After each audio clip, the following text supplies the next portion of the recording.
Hi everyone. In the previous videos, we learned that we human beings are heterotrophed. Okay, heterotroph. And we carry out heterotrophic nutrition. That means we do not, just like plants, we do not have chlorophyll to absorb light energy to make our own food. We have to obtain our nutrients and energy from food.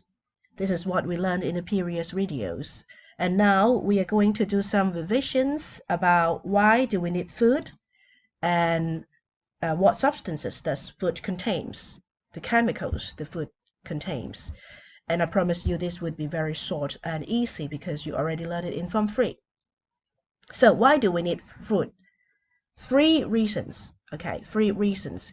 Food can provide us energy that keep our body warm, maintain our body temperature, keep us warm, and support our body activities, the daily activities that our body required.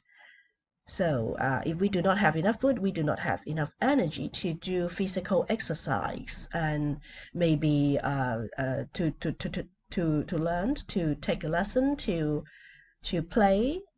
Okay, all required energy. So energy is very important, so we have to eat food. This is the first reason. The second reason is especially very important for baby because for baby they have to grow, they have to produce more cell. Okay, cell, cell, and cell contain a lot of protein, a lot of lipid, water, carbohydrate, etc. So for baby, if they want to grow, okay, they have to eat a lot of food. Okay, for us, we do not need to grow anymore, but we still have to replace the old cell, the dead cell. Okay, we have to make new cell to replace the old one. So we still need food for raw material to repair our body. So this is the second reason. The third reason, if you still remember that if we do not have enough food or balanced diets, we will have some deficiency diseases because food can maintain our body healthy. Okay, it can keep us healthy. It will maintain our health.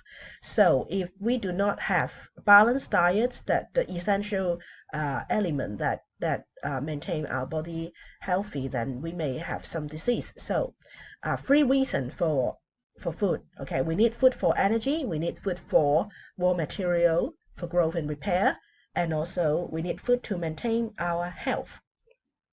3 reasons, very simple reason. Okay, and what substances does food contain? Okay, food is food. Okay, food is just like apple, orange, strawberry. Okay, they are food, but these foods contain some nutrients, or we call it food substances. Well, actually, they are chemicals. Okay, food chemicals, but do not use chemical. To use the word chemicals because biologists do not like chemicals. Okay, to chemistry, the word is to chemistry. So we call them nutrients, or we call them food substances. So food contain 7 nutrients or 7 food substances that you already learned it in Form 3. Okay, the 7 type of food substances are carbohydrates, lipids, proteins, and water.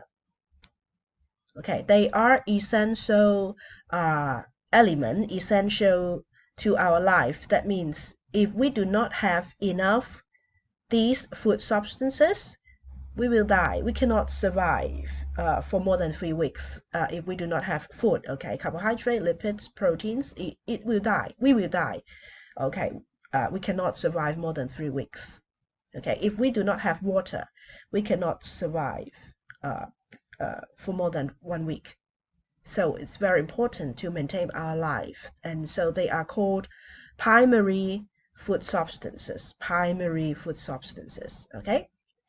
And these, at the right hand side, the vitamins, the minerals, and the dietary fiber, these 3, it will be okay if we do not have enough vitamins, minerals, or dietary fiber. But we will not have a healthy body. Okay, if we do not have enough vitamin A, vitamin B or E, or if we do not have enough calcium, if we do not have enough dietary fiber, we will have some deficiency disease. So they are called, overall, they are called protective food substances. We need them to maintain our health, it keeps us healthy. So these are two groups of food substances that we need, and they are present in our food.